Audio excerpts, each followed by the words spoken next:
اذا الشمس كورت جب سورج لپیٹ لیا جائے گا، واذا النجوم انكدرت اور جب تارے بے نور ہو جائیں گے، واذا الجبال سيرت اور جب پہاڑ چلائے جائیں گے، واذا العشار عطلت اور جب بیانے والی اونٹنیاں بیکار ہو جائیں گی، واذا الوحوش حشرت اور جب وحشی جانور جمع کیے جائیں گے، واذا البحار سجرت اور جب دریا آگ ہو جائیں گے، واذا النفوس زوجت اور جب روحیں بدنوں سے ملا دی جائیں گی، واذا الموءودة سئلت اور جب اس لڑکی سے جو زندہ دفنا دی گئی ہو پوچھا جائے گا بأي ذنب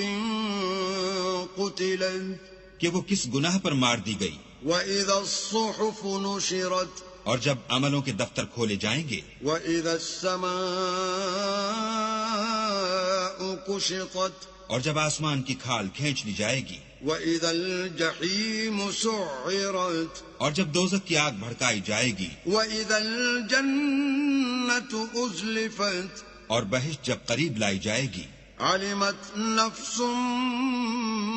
ما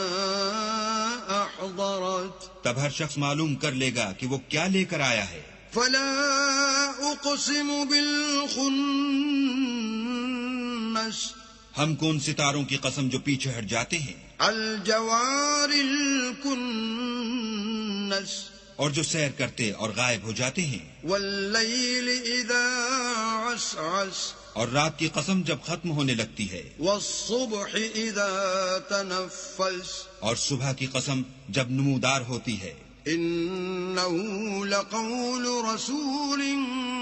کریم کہ بے شک یہ قرآن فرشتہ عالی مقام کی زبان کا پیغام ہے، ذی قوت عند ذی العرش مکین جو صاحب قوت مالک عرش کے ہاں اونچے درجے والا، مطاع ثم امین سردار اور امانت دار ہے۔ وما صاحبكم بمجنون اور مکے والو تمہارے رفیق یعنی محمد صلی اللہ علیہ وآلہ وسلم دیوانے نہیں ہیں، وَلَقَدْ رَآهُ بِالْأُفُقِ الْمُبِينِ بے شک انہوں نے اس فرشتے کو آسمان کے کھلے یعنی شرقی کنارے پر دیکھا ہے۔